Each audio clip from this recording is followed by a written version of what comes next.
11장. 이튿날 그는 늦게 잠에서 깼다.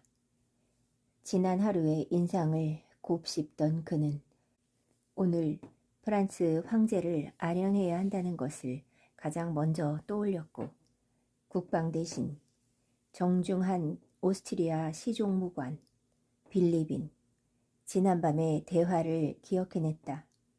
그는 궁정에 가기 위해 오랫동안 입지 않던 예복을 차려입고 한 팔에 붕대를 감은 채 산뜻하고 생기 있고 아름다운 모습으로 빌리빈의 서재에 들어갔다. 서재에는 외교단의 네 신사가 있었다. 대사관의 비서관인 이폴리트 쿠라긴 공작과 볼콘스키는 서로 아는 사이였다. 빌리빈은 볼콘스키를 다른 사람들에게 소개했다. 빌리빈의 집을 종종 방문하는 신사들은 사교계의 젊고 부유하고 쾌활한 사람들로 이곳 빈에서도 특별한 모임을 만들었다. 우두머리인 빌리빈은 이 작은 모임을 우리의 것, 즉 레노이트르라고 불렀다. 거의 외교관들로만 이루어진 이 모임에는 상류 사회며 이런저런 여성들과의 관계며 업무의 사무적인 측면 등 전쟁이나 정치와 아무런 공통점도 없는 나름의 관심사가 있는 듯했다. 이 신사들은 아마도 안드레이 공작을 자기들 모임의 일원으로서 기꺼이 받아들인 것 같았다. 이것은 그들이 몇몇 소수에게만 부여하는 명예였다. 사람들은 예의상 그리고 대화를 시작하기 위한 화제로서 그에게 군대와 전투에 관하여 몇 가지 질문을 던졌다. 그런 다음 대화는 다시 앞뒤가 맞지 않는 유쾌한 농담과 험담으로 흩어졌다. 하지만 특히 좋았던 건요, 한 신사가 동료 외교관의 실패를 이야기하며 말했다. 특히 좋았던 건 수상이 직접 그에게 그의 런던 부임이 승진이라고, 그 역시 이 문제를 그렇게 보아야 한다고 말했다는 겁니다. 그때 그 사람의 모습을 상상할 수 있겠습니까? 그런데 여러분, 내가 여러분에게 쿠라킨의 비밀을 누설하게 되었습니다만, 무엇보다 나쁜 점은 그 사람은 불행에 처했는데 이 돈 후안이, 이 무서운 인간이 그런 사람을 이용하고 있다는 겁니다. 이폴리트 공작은 두 다리를 팔걸이에 올려놓은 채 볼테르식 안락의자에 누워 있었다. 그가 웃음을 터뜨렸다. 자, 어서 이야기 좀 해보시지. 그가 말했다. 오, 돈 후안, 오, 뱀 같으니라고. 여러 목소리가 들렸다. 볼콘스키, 당신은 모르죠? 빌리빈이 안드레이 공작을 돌아보았다. 프랑스 군대가 저지른 온갖 만행도 하마터면 러시아군이라고 말할 뻔했군요. 이 사람이 여인들 사이에서 저지른 짓에 비하면 아무것도 아니랍니다. 여성은 남성의 친구죠. 이폴리트 공작은 이렇게 말하고 자신의 올려놓은 다리를 오페라 글라스로 바라보았다. 빌리빈과 우리의 것 사람들은 이폴리트의 눈을 쳐다보며 큰 소리로 웃어댔다. 안드레이 공작은 아내 때문에 질투하다시피 한, 그도 인정하지 않을 수 없었다. 그 이폴리트가 이 모임에서는 어릿광대에 불과하다는 것을 깨달았다. 아니요, 당신에게 쿠라긴을 대접해야 하겠습니다. 빌리빈은 볼콘스키에게 소곤거렸다. 저 사람은 정치에 대해 논할 때 매력적이랍니다. 그 잘난 척하는 꼴을 꼭 봐야 해요. 그는 이폴리트에게 다가앉았다. 그러고는 이마에 주름을 잡고 그와 정치에 대한 이야기를 시작했다. 안드레이 공작과 다른 사람들은 두 사람 주위에 빙 둘러섰다. 베를린 내각은 동맹에 대한 견해를 표명할 수 없습니다. 이폴리트는 모든 이들을 의미심장하게 둘러보며 입을 열었다. 표명 없이 마지막 외교 문서에서처럼 아시겠죠? 이해하실 겁니다. 하지만 황제 폐하께서 우리 동맹의 본질을 훼손하지 않으신다면 잠깐, 아직 내 말이 끝나지 않았습니다. 그가 안드레이 공작의 팔을 잡으며 말했다. 난 간섭이 불간섭보다 더 견실하다고 생각합니다. 그리고 그는 잠시 말을 멈추었다. 11월 28일자로 보낸 우리의 급보가 전달되지 않았다고 해서 이제 끝이라고 생각해서는 안 됩니다. 그러면 이 모든 게 끝장나고 말 겁니다. 그러고 나서 그는 이제 할 말이 다 끝났음을 보여주기 위해 볼콘스키의 팔을 놓았다. 데모스테네스여, 난 그대의 황금 입술 안에 숨겨진 돌을 보고 그대를 알아보노라. 빌리빈이 말했다. 모자같이 덥수룩한 머리털이 만족감에 머리 위에서 살짝 움직였다. 모두 웃음을 터뜨렸다. 이폴리트가 가장 큰 소리로 웃었다. 그는 고통으로 숨을 헐떡거리면서도 언제나 무표정하던 얼굴을 팽팽하게 잡아당기는 그 격렬한 웃음을 억누르지 못하는 듯 보였다. 자, 실은 여러분, 빌리빈이 말했다. 볼콘스키는 내 집의 손님일 뿐 아니라 이곳 불인의 손님이기도 합니다.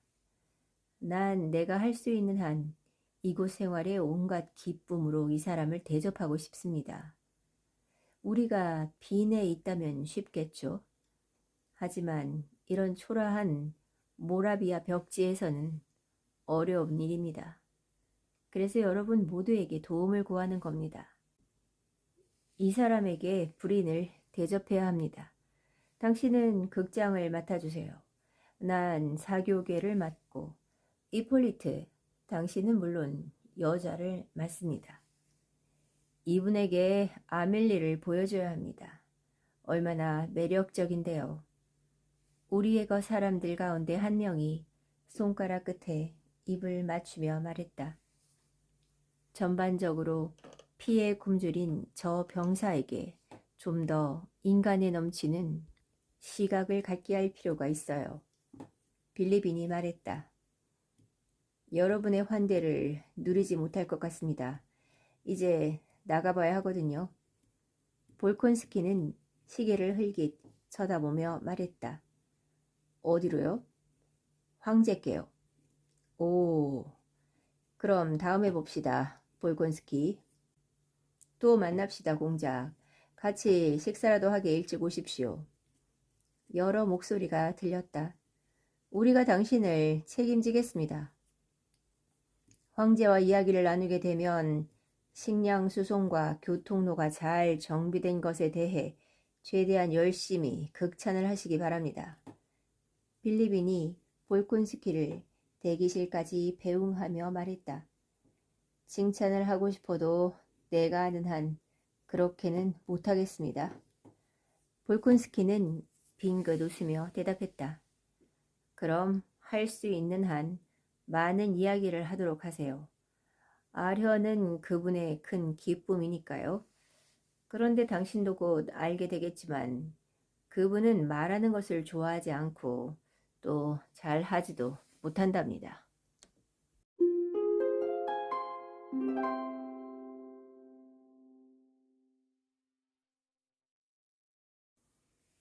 12장 접견식 때 프란츠 황제는 그저 안드레이 공작, 그는 오스트리아 장군들 사이에 지정된 자리에 서 있었다. 의 얼굴을 뚫어지게 응시하며 길쭉한 머리를 끄덕일 뿐이었다. 그러나 접견식이 끝난 후 전날의 정중한 시종 무관이 볼콘스키에게 아련을 허락하고자 한다는 황제의 바램을 전했다. 프란츠 황제는 방 한가운데에 서서 볼콘스키를 맞이했다. 대화를 시작하기 전에 안드레이 공작은 황제가 마치 무슨 말을 해야 할지 몰라 곤혹스러워하며 얼굴을 붉히는 듯해서 충격을 받았다.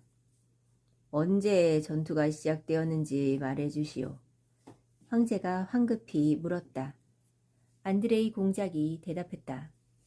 그 질문 이후 쿠투조프는 건강하오?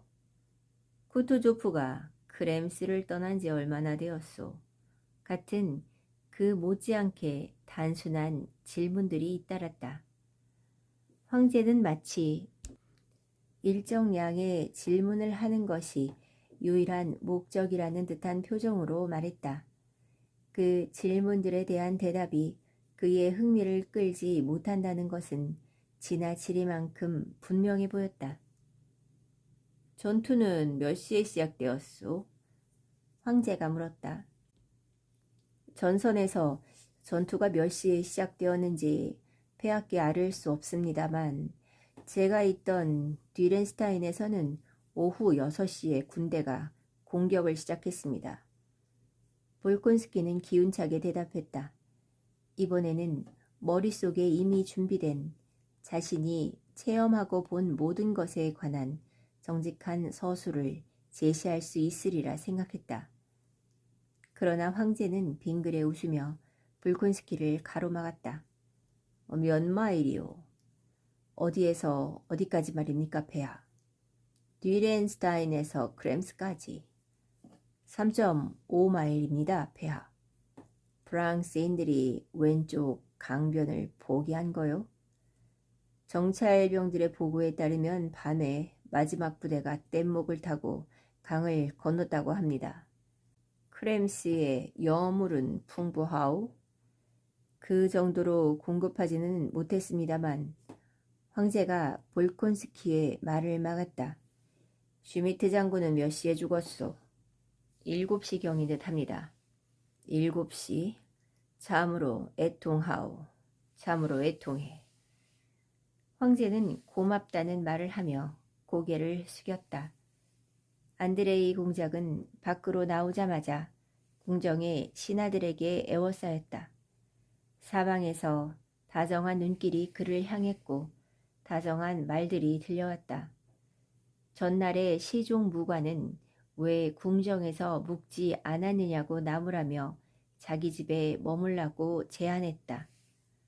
국방 대신은 가까이 다가와 황제가 볼콘스키에게 하사한 마리아 테레지아 3등 훈장에 대해 축하 인사를 전했다. 황후의 시종은 그를 황후의 처소로 초대했다. 대공비도 그를 만나고 싶어 했다. 볼콘스키는 누구에게 대답해야 할지 몰라 잠시 생각을 가다듬었다. 러시아 공사가 그의 어깨를 잡고 창가로 데려가 이야기를 나누었다. 빌리빈의 말과 달리 사람들은 그가 가져온 소식을 기쁘게 받아들였다. 감사 기도에 일정이 잡혔다. 쿠투조프에게 마리아 테레지아 대십자 훈장이 하사되고 군대 전체에 포상이 내려졌다. 볼콘스키는 사방에서 초대를 받아 오전 내내 오스트리아의 고관들을 방문해야 했다. 오후 5시에 방문 일정을 마친 후 안드레이 공작은 전투와 불인 여행에 대해 아버지에게 보낼 편지를 머릿속으로 쓰면서 빌리빈의 집으로 돌아왔다. 빌리빈의 집에 가기 전 안드레이 공작은 행군 중에 읽을 책들을 마련하기 위해 서점으로 가 한참 동안 머물렀다. 빌리빈이 임대한 저택의 현관 계단 옆에는 짐으로 절반가량 채워진 브리치카 한 대가 서 있고 빌리빈의 하인인 프란츠가 힘겹게 여행 가방을 끌며 문에서 나오고 있었다. 무슨 일인가? 볼콘스키가 물었다. 아, 공작각하. 프란츠는 여행 가방을 브리치카에 간신히 실으며 말했다. 좀 더 멀리 떠나려는 참입니다. 사악한 놈들이 또 우리 뒤를 바짝 쫓아왔습니다. 무슨 일이지? 뭐야? 안드레이 공작이 물었다. 빌리빈이 볼콘스키를 맞으러 나왔다. 언제나 침착하던 얼굴에 흥분한 기색이 보였다. 아니죠. 아니에요. 당신도 이번 일이 참으로 대단하다는 것을 인정해야 합니다. 그 타보르 다리, 빈에 있는 다리, 예, 일 말입니다. 그들이 아무런 저항에도 부딪히지 않고 다리를 건너버렸어요. 그가 말했다. 안드레이 공작은 아무것도 이해할 수 없었다. 도대체 어디에서 오는 길인가요? 도시 안에 모든 마부들이 다 아는 사실을 어째서 당신은 모릅니까? 대공비의 처소에서 오는 길입니다. 난 그곳에서 아무 말도 못 들었는데요. 그럼 가는 곳마다 사람들이 짐 꾸리는 것을 보지 못했단 말입니까? 보지 못했습니다. 도대체 무슨 일입니까? 안드레이 공작이 초조하게 물었다. 무슨 일이냐고요? 문제는 프랑스인들이 아우어 슈페르크가 방어하던 다리를 건넜고 다리는 폭파되지 않았다는 거죠. 지금 미라가 불인을 향해 달려오고 있으니 오늘 내일 중으로 적들이 이곳에 도착할 겁니다. 어떻게 이곳으로? 도대체 왜 다리를 폭파하지 않았답니까? 다리에 지뢰가 설치되어 있는데요. 그것은 내가 당신에게 묻고 싶은 말입니다. 아무도 몰라요. 보나파르트도 모를 겁니다. 볼콘스키는 어깨를 으쓱했다. 하지만 적이 다리를 건넜다는 것은 곧 군대도 전멸했다는 뜻인데요. 군대가 고립될 테니까요. 그가 말했다. 바로 그 점이 문제입니다. 빌리빈이 대답했다. 들어봐요. 내가 당신에게 말했던 대로 프랑스군이 빈에 들어옵니다. 모든 게 아주 순조롭습니다. 그 다음 날, 즉 어제 미라, 란, 벨리아르 이 세 원수, 그들 모두 가스코뉴 출신이라는 점을 기억해 두세요. 가 말을 타고 다리로 향합니다. 한 사람이 말합니다. 여러분, 타보르 다리에 지뢰와 불발 장치가 설치되어 있고 그 앞에는 위협적인 교두보와 1만 5천 명의 군대가 있다는 것을 아시죠? 그 군대는 다리를 폭파하고 우리를 통과시키지 말라는 지시를 받았습니다.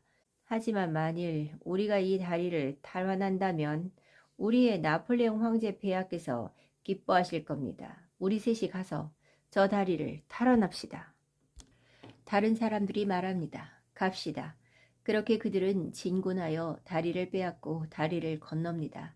그리고 이제 도나우강 이쪽 편에 전 군대를 이끌고 와서 우리를 향해 당신들과 당신들의 수송로를 향해 진군하고 있습니다. 농담은 그만하시죠. 안드레이 공작은 침울하고 침착하게 말했다. 이 소식은 안드레이 공작에게 비통하고 반가운 소식이었다. 러시아 군대가 그런 절망적인 상황에 처했다는 소식을 듣자마자 머릿속에 이런 생각들이 떠올랐다.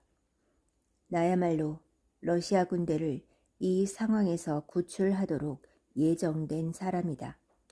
바로 이곳이야말로 숱한 무명 장교들 틈에서 나를 끌어내어 영광으로 향한 첫 길을 열어줄 툴론이다. 빌리빈의 이야기를 듣는 동안 그는 이미 공상에 빠졌다. 그는 군대로 돌아간 자신이 군사회의에서 군대를 구할 유일한 의견을 제출하고 홀로 그 작전의 수행을 위임받는 장면을 머릿속에 그리고 있었다. 농담은 그만해요. 그가 말했다. 농담이 아닙니다. 빌리빈이 계속해서 말했다. 이보다 더 정확하고 비참한 이야기도 없어요. 그 원수들은 자기들끼리 다리에 와서 하얀 손수건을 지켜듭니다. 그들은 휴전이 선포되었다고 원수인 자신들이 아우어 슈페르크 공작과 교섭을 하러 왔노라고 단언합니다. 당직 장교는 그들을 교두보로 들여보냅니다. 그들은 장교에게 가스큐뉴식 헛소리를 1000가지쯤 늘어놓습니다. 전쟁이 끝났다느니, 프란츠 황제가 보나파르트와의 회담을 결정했다느니, 자신들은 아우어 슈페르크 공작과 만나기를 원한다느니 하면서요. 장교는 아우어 슈페르크 공작을 모셔오라고 사람을 보냅니다. 그러자 그 원수들은 장교들을 얼싸안고 농을 짓거리며 대포 위에 걸터 앉습니다.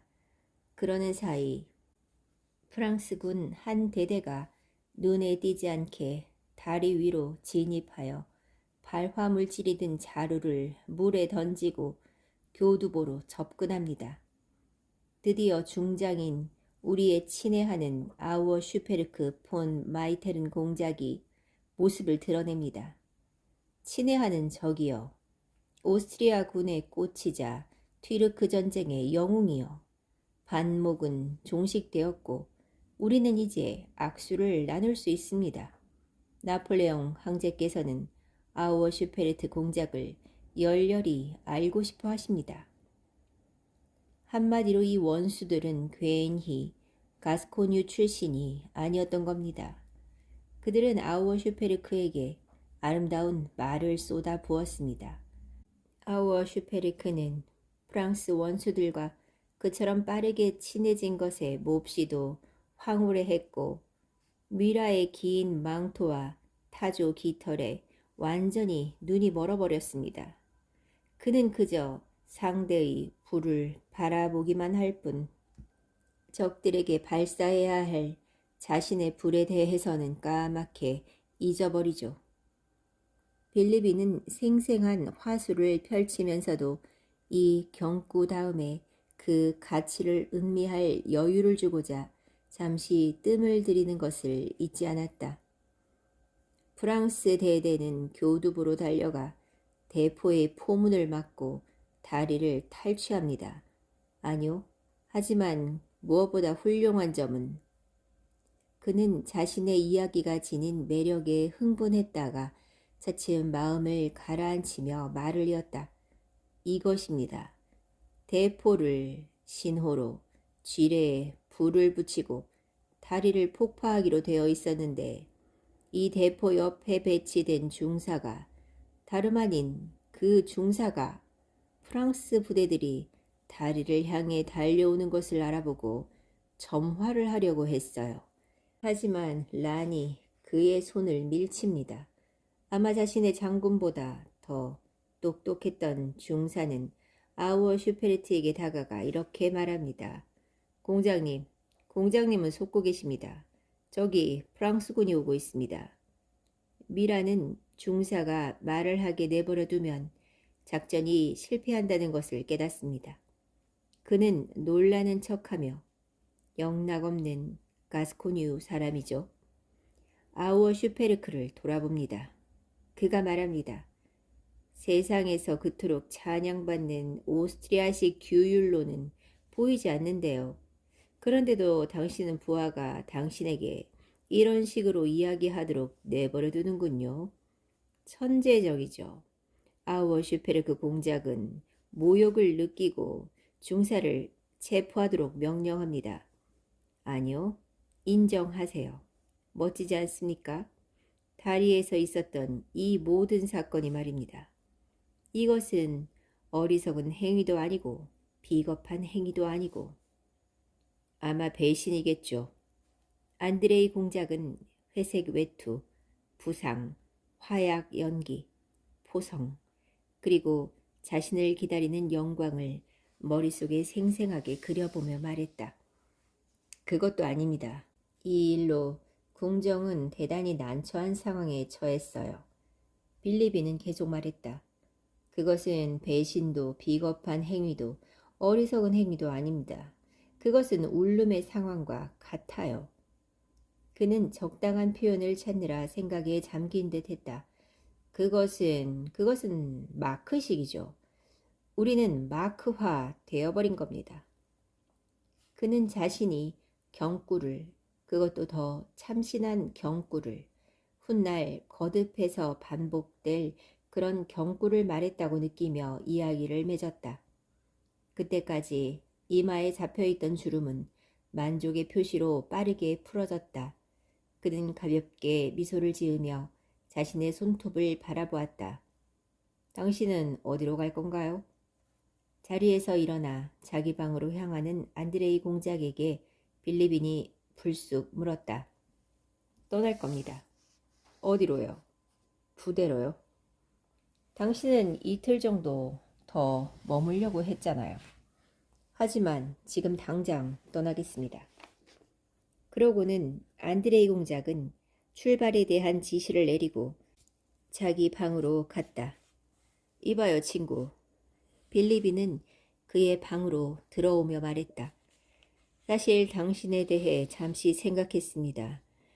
당신은 무엇 때문에 떠나는 겁니까? 그리고 그 논거가 반박할 수 없는 것이라는 증거로서 얼굴에 모든 주름이 싹 사라졌다. 당신은 왜 떠날까요? 난 압니다. 당신은 군대가 위기에 처한 이 순간에 군대로 달려가는 것이 자신의 의무라고 생각한 겁니다. 난 잘 압니다, 친구. 그것은 영웅주의예요.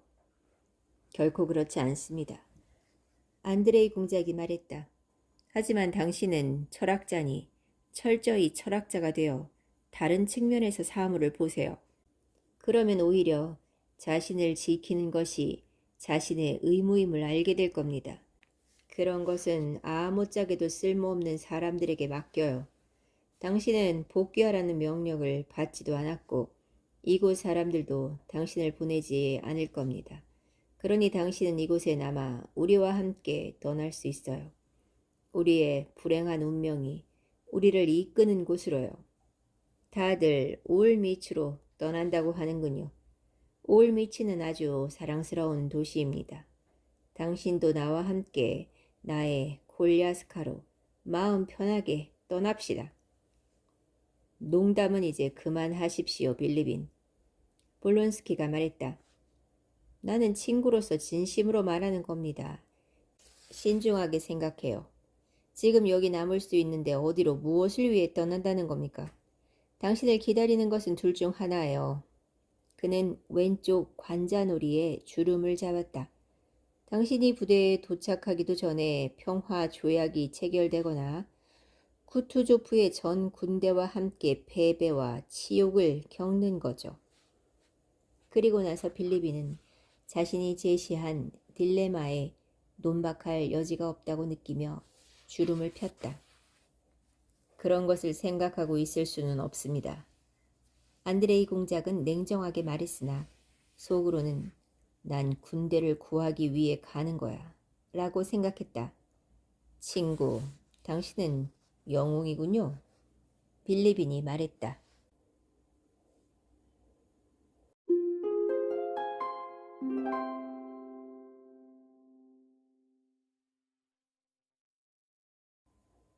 13장.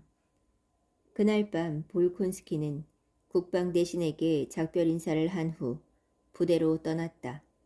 그러나 정작 어디에서 부대를 찾아야 할지 몰랐고 크렘스로 가는 도중 프랑스군에 잡힐까봐 두렵기도 했다. 브린에서는 궁정의 모든 사람들이 짐을 꾸리고 있었다. 무거운 것들은 이미 올미치로 보내졌다. 에첼스도르프 부근에서 안드레이 공작은 러시아 군대가 엄청나게 서두르며 극도로 무질서하게 이동하고 있는 도로로 나오게 되었다. 도로는 진마차로 꽉 차 마차를 타고서는 도저히 지나갈 수 없었다. 코사크 대장에게 말 한 필과 코사크 한 명을 받은 안드레이 공작은 굶주림과 피로에 지친 몸으로 수송 대여를 추월하며 총사령관과 자신의 진마차를 찾아 떠났다. 도중에 군 상황에 대한 지극히 불길한 소문들이 그에게 전해졌고 무질서하게 달려가는 군대의 모습이 그 소문들을 뒷받침했다. 영국의 황금이 세상 끝에서 이곳으로 데려온 그 러시아 군대들, 우리는 그들에게 똑같은 운명, 울룸에 있던 군대의 운명을 겪게 할 것이다. 안드레이 공작은 보나파르트가 출정에 앞서 자신의 군대에 명한 말을 떠올렸다. 그 말은 그의 마음속에 천재적인 영웅에 대한 놀라움, 자존심을 모욕당한 느낌, 영예에 대한 기대를 똑같이 불러일으켰다. 어떻게 죽을 것인가 외에 아무것도 남지 않는다면? 그는 생각했다. 좋아, 필요하다면야. 나도 남들 못지않게 그것을 해보이겠어. 안드레이 공작은 그 끝없이 혼잡하게 이어지는 부대, 집마차, 군수품 수송차, 대포를 경멸의 눈초리로 바라본 후 다시 집마차로 또 집마차로 진흙투성이 도로를 꽉 채운 채 서너 줄로 앞서거니 뒤서거니 지나가는 온갖 종류의 집마차로 눈길을 돌렸다. 사방에서 앞뒤에서 청각이 미치는 모든 곳에서 바퀴소리, 마차 차체와 첼레가와 포가가 덜컹거리는 소리, 말 발굽 소리, 채찍 소리, 말 모는 소리, 병사와 중졸과 장교들의 욕설이 들려왔다.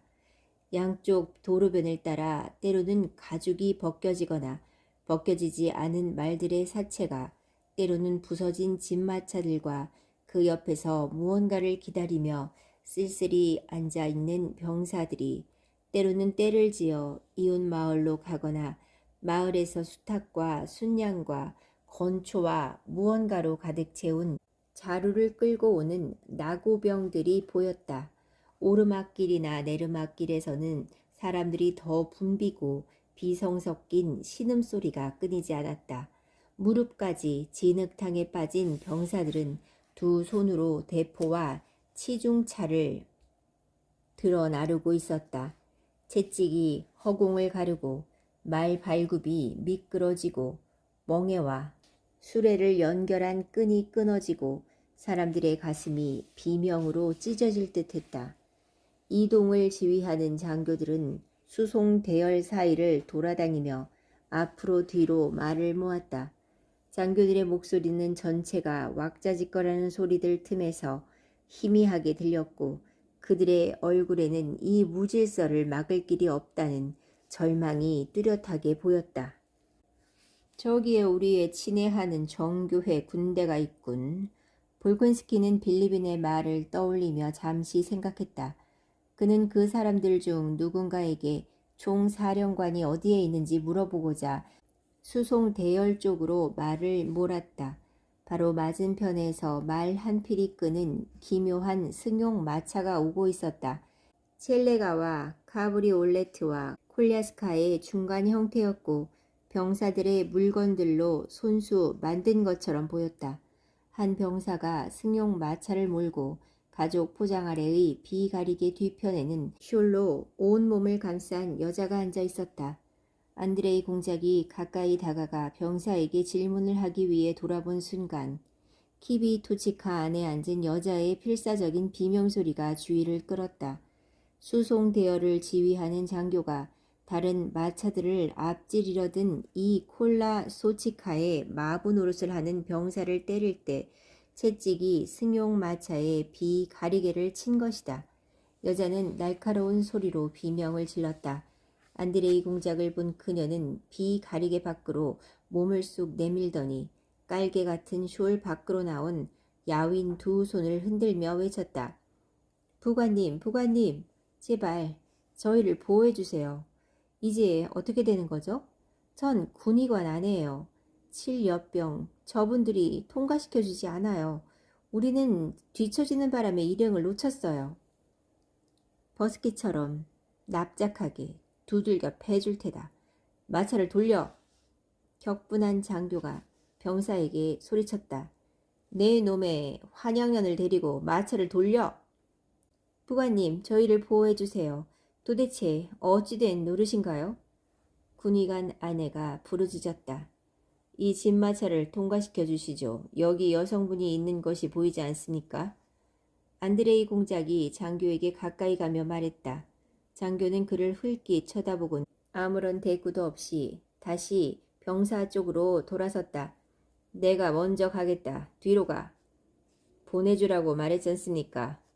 안드레이 공작은 입술을 꽉 다물며 거듭 말했다. 넌 뭐하는 놈이야?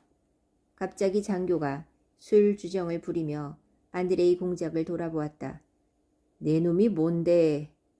네. 그는 유난히 너라는 말을 고집했다.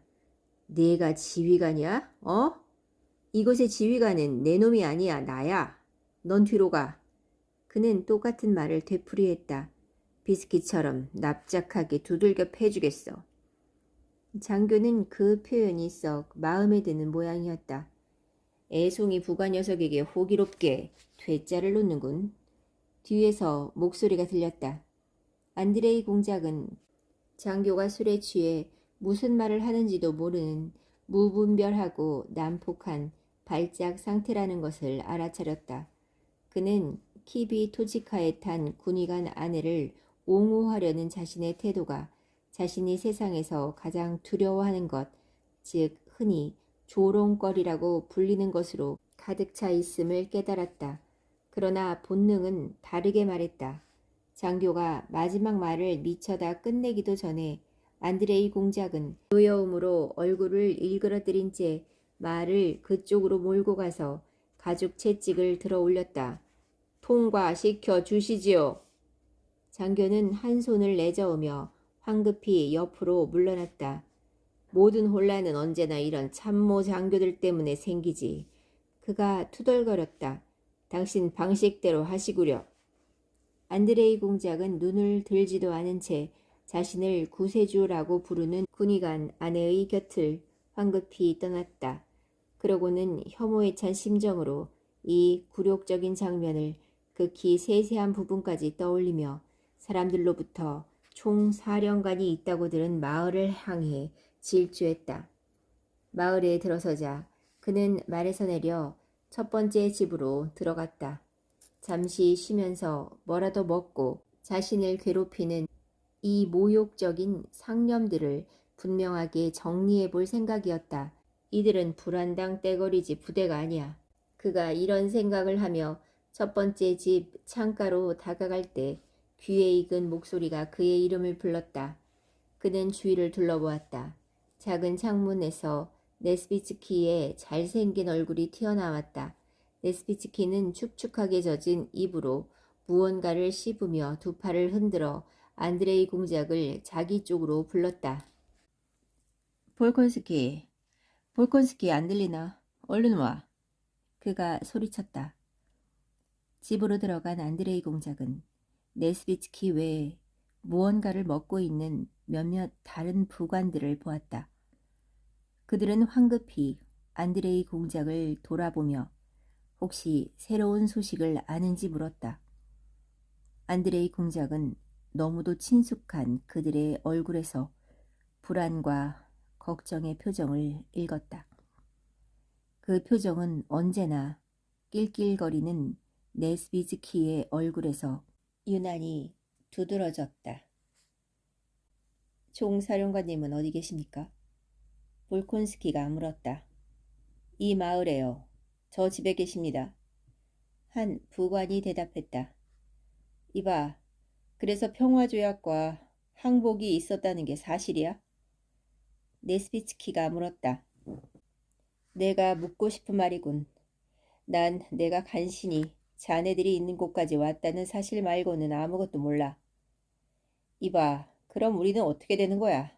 끔찍하군, 친구. 내가 마크를 조롱했던 것을 사과하지. 우리 상황이 더 안 좋으니 말이야. 네스비츠키가 말했다. 자, 앉아. 뭐라도 먹어. 공작. 지금은 집마차고 뭐고 아무것도 찾을 수 없어요. 당신의 표트르가 어디 있는지는 하느님만 아실 겁니다. 다른 부관이 말했다. 도대체 군 사령부는 어디에 있습니까? 츠나임에서 숙박할 겁니다. 그래서 난 필요한 것을 전부 말 2마리에 실어두었어. 네스비츠키가 말했다. 게다가 짐짝도 훌륭하게 꾸려놓도록 했지. 보헤미아 산맥을 넘어서라도 달아날 수 있을걸? 좋지 않군, 친구. 그래, 자네는 건강이 안 좋은 게 틀림없어. 왜 그렇게 부들부들 떨지? 안드레이 공작이 라이덴 병에 닿기라도 한 듯 경련을 일으키는 것을 눈치채고는 네스비츠키가 물었다. 아무것도 아니야. 안드레이 공작이 대답했다. 그 순간 그는 조금 전 군의관 아내와 수송대 장교를 맞닥뜨린 일을 떠올렸다. 총사령관님은 이곳에서 뭘 하고 계시지? 그가 물었다. 전혀 모르겠어. 네스비츠키가 말했다. 모든 게 혐오스럽고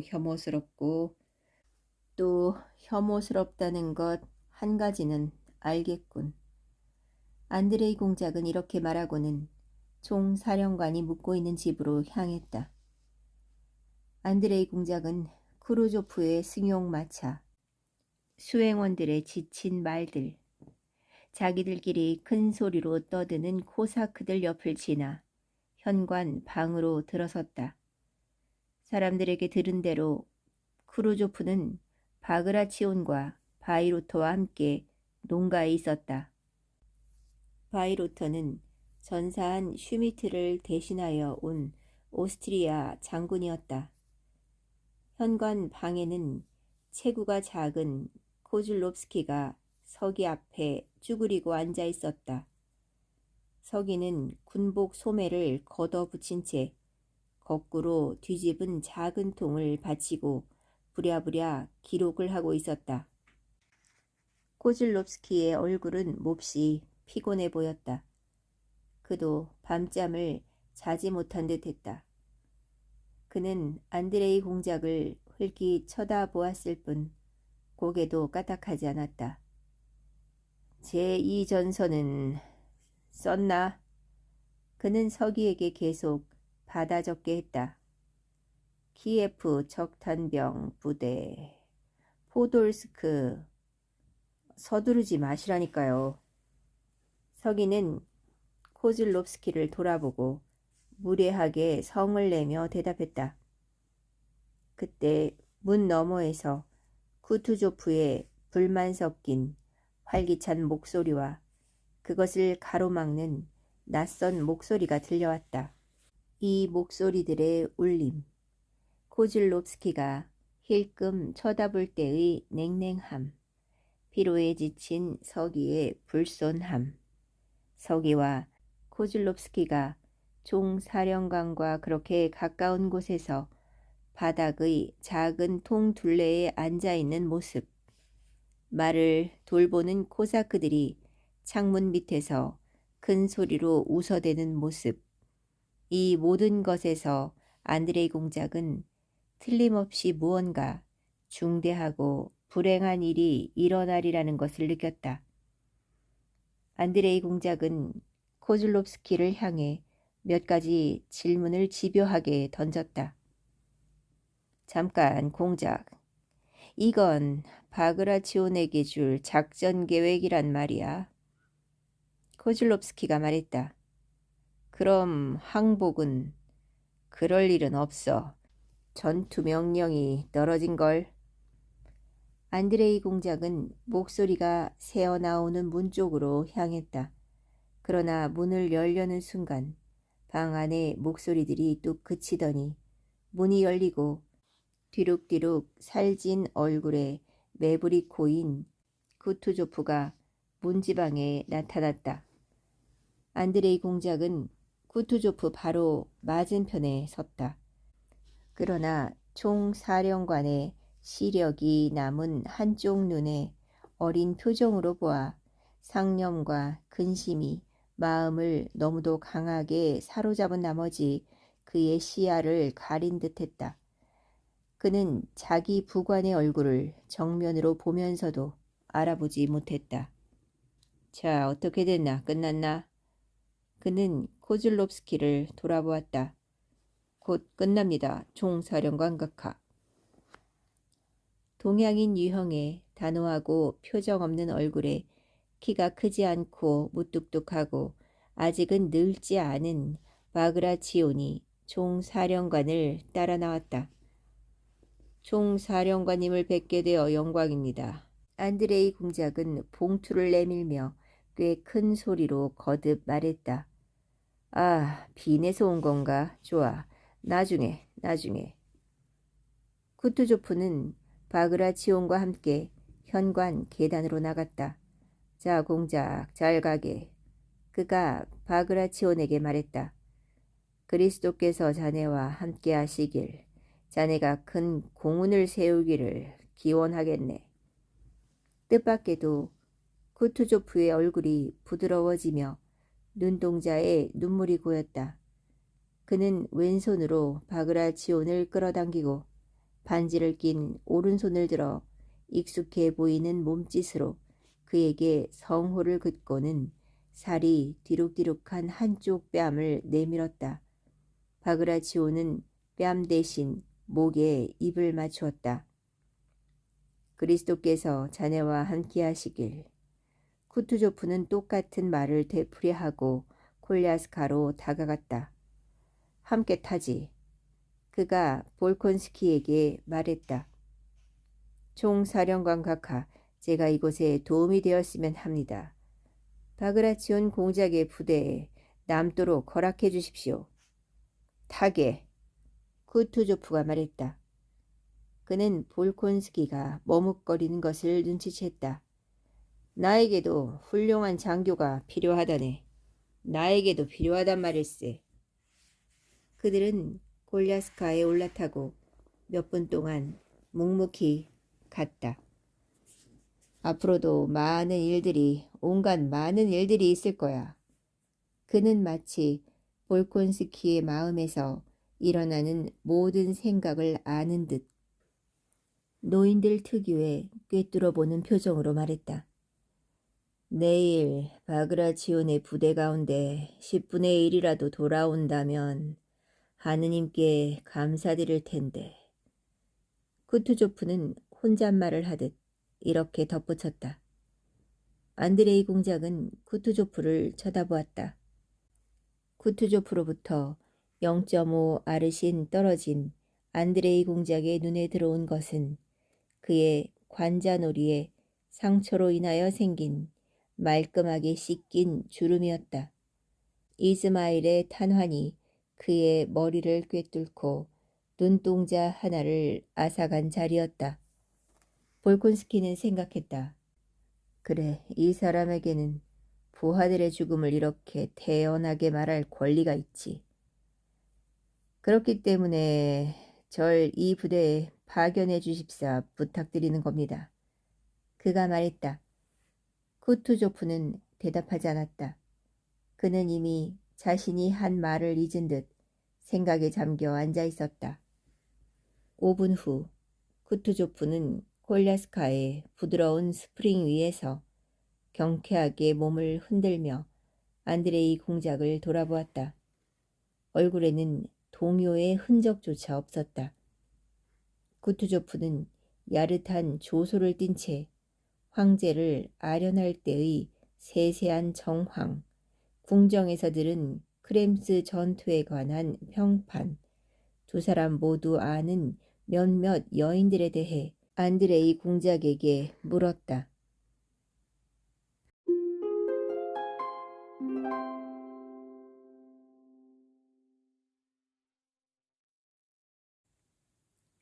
(14장) 11월 1일 쿠투조프는 정찰병으로부터 그가 지휘하는 군대를 거의 궁지에 가까운 상황으로 몰아넣는 소식을 접수했다.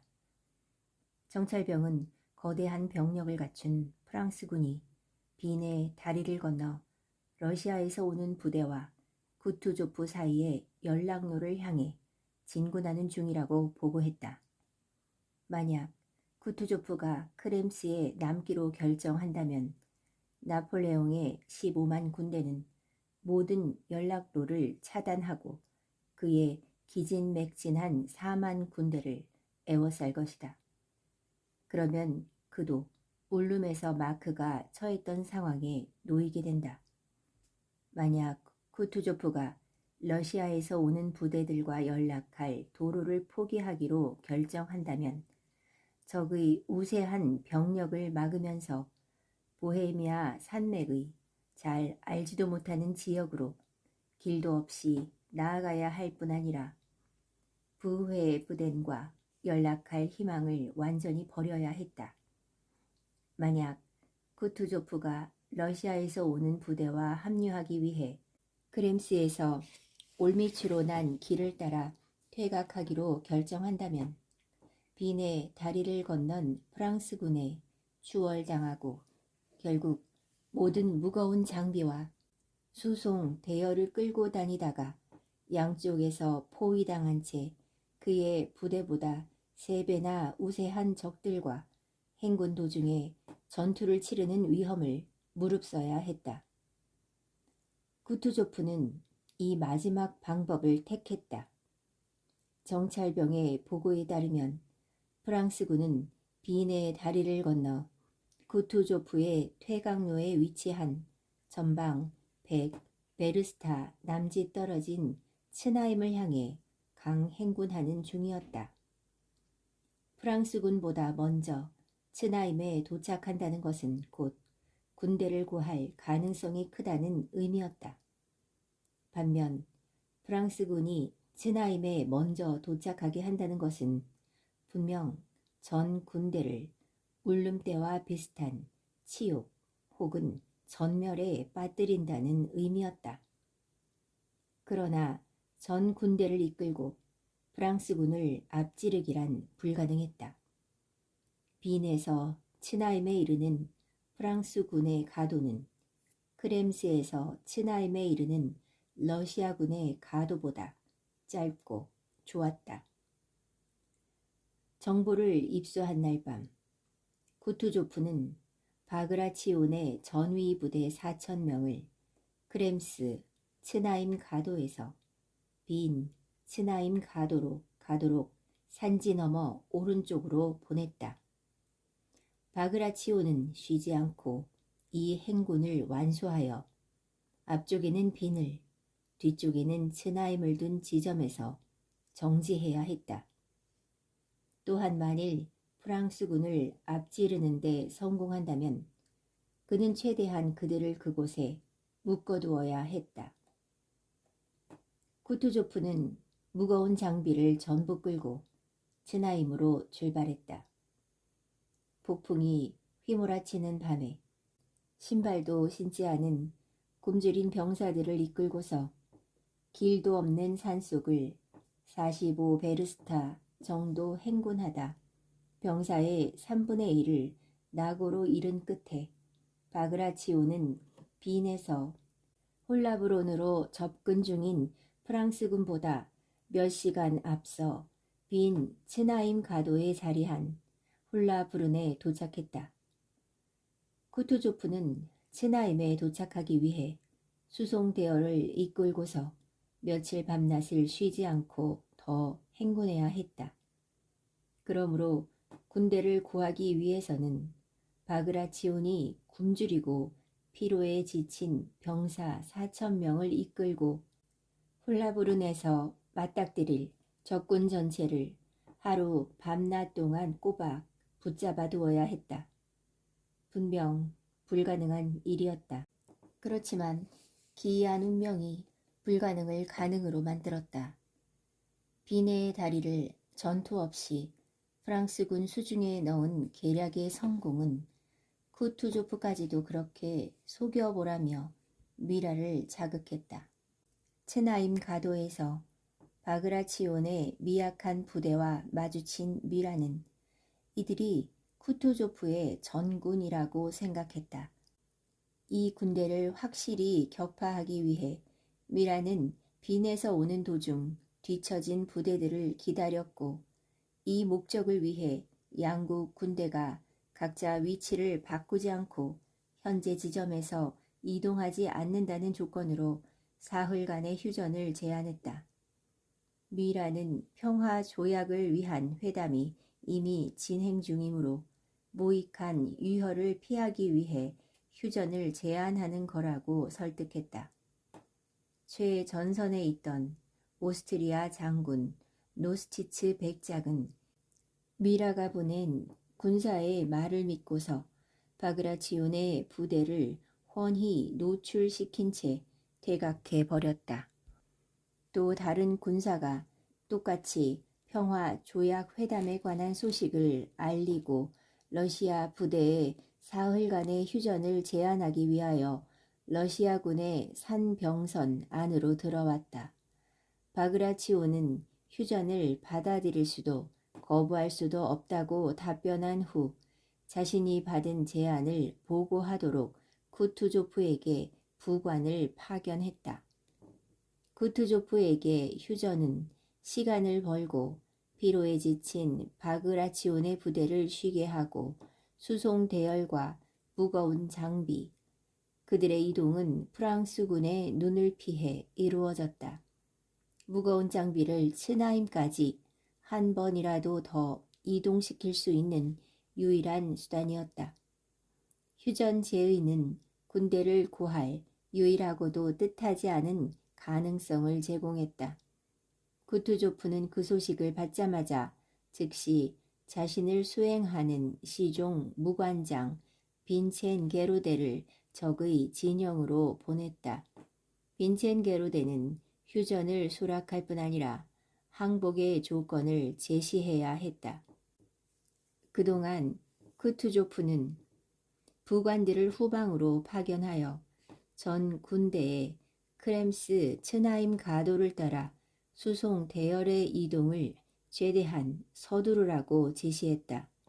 피로와 굶주림에 지친 바그라치온의 부대는 수송 대열과 전 군대의 이러한 이동을 엄호하기 위해서 8배나 우세한 적군 앞에 단독으로 꼼짝 않고 머물러야 했다. 어떤 의무도 지우지 않는 항복 제한이 일부 수송 대열에 이동할 시간을 벌어주었다는 점에서나 미라의 실책이 금방 드러날 것임이 틀림없다는 점에서나 쿠투조프의 예상은 모두 적중했다. 훌루브렌에서 25베르스타 떨어진 쉔부른에 있던 보나파르트는 미라의 보고를 비롯해 휴전과 항복에 대한 안건을 받자마자 즉각 속임수를 간파하고 미라에게 다음과 같은 편지를 썼다. 미라 공작에게 쉔부른 1805년 브리메르 25일 오전 8시 당신에게 나의 불만을 표현할 마땅한 말을 찾을 수가 없구려. 당신은 나의 전위 부대를 지휘하기만 하면 되오. 당신에게는 나의 지시 없이 휴전을 맺을 권리가 없소. 당신은 나로 하여금 원정 전체의 성과를 잃게 만드는구려. 즉시 휴전을 파기하고 적을 향해 진군하시오. 당신은 이 항복 문서에 서명한 장군에게 알리시오. 그에게는 이런 권리가 없다고. 러시아 황제 외에는 어느 누구에게도 이러한 권리가 없다고 말이오. 어쨌든 러시아 황제가 문서에 언급된 조건에 동의한다면 나도 동의하겠소. 그러나 이것은 계략일 뿐이오. 진군하여 러시아 군대를 전멸시키시오. 러시아군의 수송 대열과 대포는 당신이 취해도 좋소. 러시아 황제의 시종 무관장은 사기꾼이오. 전권을 갖지 않은 장교는 아무것도 아니오. 비내 다리를 횡단할 때는 오스트리아군이 속았지만 지금은 당신이 황제의 부관에게 속고 있소. 나폴레옹. 보나파르트의 부관은 미라에게 보내는 이 준엄한 편지를 들고 전속력으로 말을 몰았다. 자신의 장군들을 믿지 못한 보나파르트는 이미 다 마련된 재물을 놓칠까 두려워하며 근위 대원들을 전부 거느리고 몸소 전장으로 출발했다. 한편 바그라치온의 부대원 4,000명은 즐겁게 모닥불을 피워 옷을 말리고 몸을 덮였으며 사흘 만에 처음으로 카샤를 끓였다. 부대원들 가운데 어느 누구도 그들 앞에 닥칠 일을 알지 못했고 그것에 대해 생각조차 하지 않았다.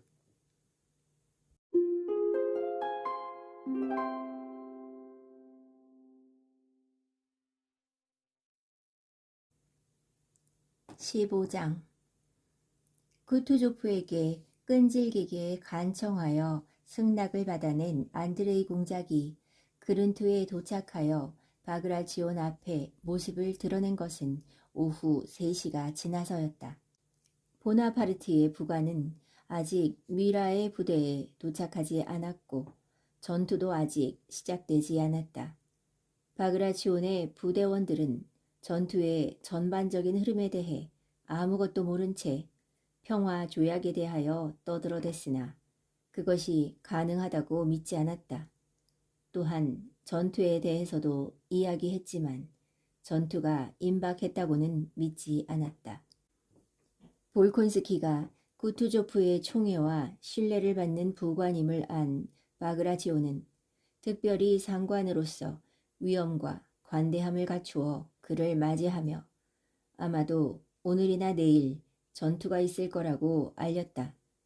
그리고 전투 중에 자기 옆에 있던 후위 부대에서 후퇴의 질서를 감독하든 그 일 역시 매우 중요했다.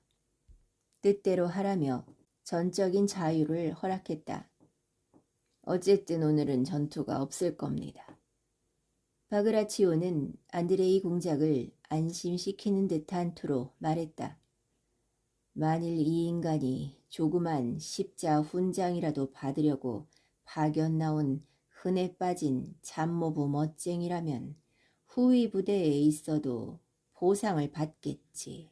하지만 만일 나와 함께 있기를 원한다면 그렇게 하도록 내버려 두자. 용감한 장교라면 쓸모가 있겠지. 바그라치오는 생각했다. 안드레이 공작은 아무런 대꾸도 하지 않았다. 그는 진지를 둘러보고 부대의 배치를 확인하게 해달라고 허락을 구했다. 임무를 받았을 때 어디로 가야 할지 알기 위해서였다. 잘생기고 사치스럽게 차려입고 집게 손가락에 다이아몬드 반지를 끼고 잘 하지도 못하면서 걸핏하면 프랑스어로 말하는 부대의 당직 장교가 안드레이 공작을 안내하겠다고 나섰다. 어디를 가나 축축하게 젖은 슬픈 얼굴로 무언가를 찾는 듯한 장교들. 마을에서 문과 긴 의자와 울타리를 끌고 오는 병사들이 보였다. 보세요, 공작. 우리는 저런 인간들에게서 벗어날 수 없을 겁니다. 참모 장교가 그 사람들을 가리키며 말했다. 지휘관들이 기강을 망치고 있어요. 자, 여기를 보십시오. 그는 종군 매점인 천막을 가리켰다. 사람들이 모여 앉아있지요. 오늘 아침에 전부 쫓아냈는데 다시 꽉 찬 것 좀 보십시오, 공작. 말을 몰고 가서 저들을 쫓아버려야 합니다. 잠시만요. 함께 들렀다 갑시다. 나도 저기에서 치즈와 흰 빵을 사야겠습니다. 안드레이 공작이 말했다. 미처 무언가를 먹을 틈이 없었던 것이다. 공작, 왜 말하지 않았습니까? 내가 대접했을 텐데요. 그들은 말에서 내려 종군 매점인 천막으로 들어갔다. 장교 몇 명이 피로에 지친 벌건 얼굴로 테이블 앞에 앉아 먹고 마시고 있었다. 아니 제군들 도대체 이게 뭔가? 참모 장교는 이미 몇 차례나 똑같은 말을 되풀이한 사람처럼 나무라는 투로 말했다. 이렇게 자리를 비우면 안 되지. 공장님께서 아무도 이곳에 있어서는 안 된다고 분부하셨는데, 당신이로군, 이등대위. 참모 장교는 키가 작고 지저분하고 야윈 포병 장교를 돌아보았다. 그는 부추도 없이 매점 상인에게 말려달라고 맡긴 상태였다. 긴 양말만 신은 차림으로 그다지 자연스럽지 않은 웃음을 지으며 천막에 들어온 사람들 앞에 서 있었다. 아니, 두신대위, 어찌된 일입니까? 부끄럽지도 않습니까? 참모 장교가 계속 말을 이었다. 보병으로서 모범을 보여야 할 것 같은데 당신은 부추도 없군요. 경보가 울리면 부추 없이 아주 꼴 좋겠습니다. 참모 장교는 씩 웃었다. 제군들, 다들 제자리로 돌아가시오. 전부.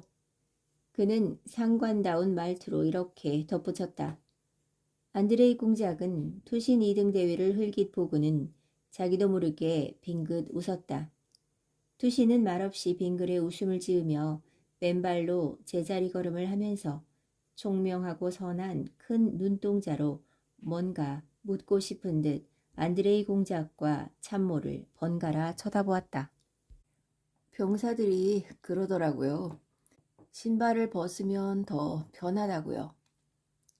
투신대위는 거북한 처지를 농담조로 바꾸고 싶었는지 쭈뼛쭈뼛 웃으며 말했다. 그러나 말을 미처 끝내기도 전에 자신의 농담이 상대에게 받아들여지지도 제대로 먹히지도 않았다는 것을 깨달았다. 그는 당황하고 말았다. 나가주시오. 참모장교는 진지함을 유지하려고 애쓰며 말했다. 안드레이 공작은 포병의 모습을 한 번 더 흘깃 쳐다보았다. 그에게는 전혀 군인답지 않은 다소 우스꽝스러우면서도 매우 매력적인 독특한 무언가가 있었다. 참모 장교와 안드레이 공작은 말에 올라 계속 나아갔다. 마을 밖으로 나간 그들은 지나가는 병사들과 다양한 부대의 장교들을 끊임없이 만나고 앞지르다가 왼편에서 새로 파낸 진흙으로 축조 중인 붉은 요새들을 보았다. 매서운 바람에도 루바시카만 걸친 몇 개 대대 병사들이 흰 개미처럼 이 요새들 위에서 우글거렸다. 흙벽 뒤에서는 보이지 않는 누군가가 삽으로 붉은 흙을 파서 계속 던지고 있었다. 두 사람은 요새 쪽으로 말을 몰고 가서 그것을 둘러보고 더 앞으로 나아갔다. 요새의 바로 뒤에서 두 사람은 요새로부터 끝없이 연이어 달려내려오는 수십 명의 병사들과 맞닥뜨렸다. 두 사람은 그 불결한 공기로부터 벗어나기 위해 코를 막고 전 속력으로 말을 몰아야 했다. 저런 것이 야영의 즐거움이죠, 공작. 당직 참모 장교가 말했다. 그들은 맞은편 산으로 향했다. 그 산에서 내려다보니 벌써부터 프랑스군이 눈에 들어왔다. 안드레이 공작은 말을 세우고 주위를 둘러보기 시작했다. 바로 저기에 우리 보병 중대가 있습니다. 참모 장교는 가장 높은 지점을 가리키며 말했다. 부추도 없이 앉아있던 그 괴짜의 부대죠. 저 자리에서는 모든 게 보인답니다. 같이 가시죠, 공작. 대단히 감사합니다만 이제 혼자 다니겠습니다. 안드레이 공작은 참모 장교에게서 벗어나고 싶어 이렇게 말했다. 걱정하지 마십시오. 참모 장교는 뒤에 남고 안드레이 공작만 혼자 떠났다. 앞으로 더 멀리, 적을 향해 더 가까이 나아갈수록 부대의 모습은 더욱 질서정연하고 쾌활하게 보였다. 가장 무질서하고 의기소침해 보인 것은 안드레이 공작이 아침에 둘러본 프랑스 군으로부터 10베르스타 정도 떨어진 츠나임 앞에 수송되었다. 그른투에서도 무언가에 대한 불안과 두려움이 다소 느껴졌다. 그러나 안드레이 공작이 프랑스군의 산 병선에 가까이 접근함에 따라 아군의 모습은 점차 더 자신만만해 보였다. 외투 차림의 병사들이 줄지어 서 있고 상사와 중대장이 점호를 하고는 분대의 맨 끝에 있는 병사의 가슴을 손가락으로 가리키며 한 손을 들라고 명령했다. 사방으로 흩어진 병사들은 장작과 마른 나뭇가지를 끌고 와 유쾌하게 웃고 떠들며 작은 임시 막사를 지었다. 모닥불 옆에는 옷을 입거나 벗은 병사들이 둘러앉아 루바시카와 각반을 말리고 부추와 외투를 수선하기도 했으며 큰 솥들과 취사병들 주위에서 북적거리기도 했다. 어느 중대에서는 식사가 마련되자 병사들이 탐욕스러운 얼굴로 김이 무럭무럭 나는 큰 솥을 바라보면서 임시막사 맞은편의 통나무에 앉은 장교가 병참부 부사관이 나무 사발에 담아온 카샤를 시식하기만 기다렸다. 좀 더 운이 좋은 다른 중대에서는 모든 중대가 보드카를 가진 것은 아니었으므로 병사들이 어깨가 떡 벌어진 곰보 상사 주위에 북적거리며 서 있었다. 상사는 작은 나무통을 기울여 순서대로 놓인 물통 뚜껑에 술을 따라주었다. 병사들은 경건한 얼굴로 뚜껑을 입에 가져가 들이켜고는 술로 입안을 씻어내고 외투 소매자락에 입가를 닦으면서 유쾌해진 얼굴로 상사를 떠났다.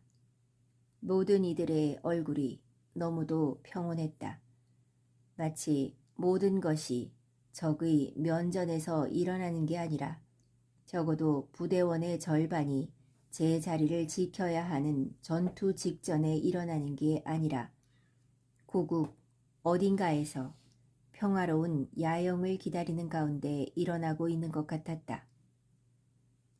역병 부대를 지나 똑같이 평화로운 일에 여념이 없는 키예프 척탄 부대의 용감한 대원들 사이에 들어섰을 때 안드레이 공작은 다른 막사와 구분되는 연대장의 높다란 막사로부터 그다지 멀지 않은 곳에서 척탄 소대의 대오를 발견했다. 그 앞에 벌거벗은 남자가 누워 있었다.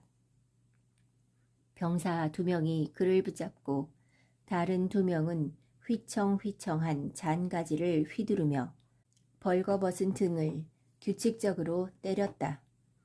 벌을 받는 남자는 부자연스러운 비명을 질렀다. 뚱뚱한 소령은 대오 앞에서 왔다 갔다 하며 비명 소리에 아랑곳하지 않고 계속 말했다. 군인이 도둑질을 한다는 것은 수치스러운 짓이다. 군인은 정직하고 고결하고 용감해야 한다. 만약 형제의 물건을 훔치는 자가 있다면 그 자에게는 명예심이 없는 것이다. 그런 자는 불안당이다. 더해, 더. 그리고 다시 탄력 있는 채찍 소리와 절망적이면서도 억지로 꾸민 듯한 비명 소리가 계속해서 들려왔다. 더해. 소령이 똑같은 말을 되풀이했다. 젊은 장교가 얼굴에 의혹과 고통의 표정을 띤 채 처벌받는 병사의 곁을 떠나다가 옆을 지나는 부관을 미심쩍은 눈초리로 돌아보았다. 안드레이 공작은 제1선에 도착하자 전선을 따라 말을 몰았다. 왼쪽과 오른쪽 측면에서는 아군과 적군의 산병선이 서로 멀리 떨어져 있었으나 아침에 군사들이 다녀간 중간 지점에서는 두 산병선이 어찌나 가까이 붙었는지 상대방의 얼굴을 보며 이야기를 나눌 수 있을 정도였다. 이 지점에 산 병선에 배치된 병사들 외에도 양 진영으로부터 호기심을 품은 많은 병사들이 나와 낯설고 기이한 적들을 유심히 관찰하며 낄낄거렸다. 산 병선에 접근하는 것을 금지했는데도 이른 아침부터 지휘관들은 호기심 많은 병사들을 막을 수가 없었다. 무언가 진기한 것을 보여주는 사람처럼 산 병선에 서 있던 병사들은 이제 프랑스군을 쳐다보지 않고 자신들 쪽으로 다가오는 사람들을 관찰하거나 지루하게 교대를 기다렸다. 안드레이 공작은 프랑스군을 보기 위해 멈췄다. 보라고. 한 병사가 머스킷 총을 든 러시아 병사를 가리키며 동료에게 말했다. 그 러시아 병사는 장교와 함께 산 병선으로 다가가 프랑스군 척탄병과 종종 열을 올리며 이야기를 나누곤 했다. 잘도 짓거리는군. 프랑스 놈도 못 따라가겠어. 그런데 너 말이야, 시도르프. 기다려, 좀 들어봐. 정말 잘하는걸. 프랑스어의 달인이라고 소문난 시도르프가 대답했다. 사람들이 웃으며 가리키던 병사는 돌로호프였다. 안드레이 공작은 그를 알아보고 그의 이야기에 귀를 기울였다. 돌로호프는 자신의 연대가 배치된 왼쪽 측면에서 중대장과 함께 이산 병선으로 온 것이다. 자, 더. 중대장은 몸을 앞으로 구부린 채 자신이 알아듣지 못하는 말을 한마디도 놓치지 않으려고 애쓰며 계속 부추겼다. 더 빨리. 뭐라고 하는 거요? 돌로호프는 중대장에게 대답하지 않았다. 그는 프랑스군 척탄병과 열띤 논쟁에 빠져 있었다. 그들은 당연하게도 전쟁에 대해 이야기했다. 프랑스 병사는 오스트리아군과 러시아군을 혼동하여 울름에서 항복하고 달아난 것은 러시아군이라고 주장했다. 돌로호프는 러시아군은 항복한 적이 없으며 오히려 프랑스군을 못질렀다고 주장했다. 이곳에서도 내 놈들을 쫓아내라고 명령을 받았으니 너희들을 쫓아내고 말 테다. 돌로호프가 말했다. 내 놈들의 고사크들과 함께 붙잡히지 않도록 애쓰기나 하시지. 프랑스군 척탄병이 말했다. 프랑스군 구경꾼들과 청중이 웃음을 터뜨렸다. 수보르프 시절에 내 놈들이 춤을 추었던 것처럼 이곳에서도 춤을 추게 해주지. 내 놈들이 춤을 추게 하겠다. 돌로호프가 말했다. 저기 저놈이 뭐라고 노래를 부르는 거지? 한 프랑스인이 말했다. 옛날 이야기. 다른 프랑스인이 옛 전쟁에 대한 이야기일 거라고 추측하며 말했다. 황제께서 너희들의 수바르에게도 다른 녀석들처럼 본때를 보여주실 것이다. 보나파르트는 돌로호프가 말문을 열었으나 프랑스인이 가로막았다. 보나파르트가 아니야. 황제시다. 악마에게나 잡혀가 버려라. 그는 성을 내며 소리쳤다. 악마가 내 놈들의 황제를 갈기갈기 찢어놓을 거다. 그러더니 돌로호프는 러시아어로 병사들처럼 욕설을 퍼붓고는 라이플 총을 둘러매고 자리를 떴다. 갑시다, 이반 루키치. 그가 중대장에게 말했다. 바로 저런 게 프랑스 말을 한다는 거다. 산 병선에 있던 병사들이 입을 열었다. 자, 내 차례다, 시도르프. 시도르프는 한쪽 눈을 찡긋하고 프랑스인들을 향해 뜻도 알 수 없는 말들을 중얼중얼 짓거리기 시작했다. 가리, 말라, 타파, 사피, 무테르, 카스카. 그는 자기 말에 풍부한 억양을 더하려고 애쓰며 마구 짓거렸다. 허허호 하하하 우후우후. 병사들 사이로 건강하고 유쾌한 너털 웃음이 무의식 중에 산 병선을 넘어 프랑스인들까지 전염시키는 너털 웃음이 울려 퍼졌다. 그렇게 웃고 나자 병사들의 마음속에는 어쩐지 라이플 총에서 얼른 탄환을 빼고 탄약 상자를 터뜨리고 다들 서둘러 집으로 흩어져야 할 것 같은 생각이 들었다. 그러나 라이플 총은 여전히 장전된 채였고 저택과 요새에 만들어진 총알은 여전히 준엄하게 전방을 응시했으며 포차에서 분리된 대포들은 전과 다름없이 서로를 겨누고 있었다.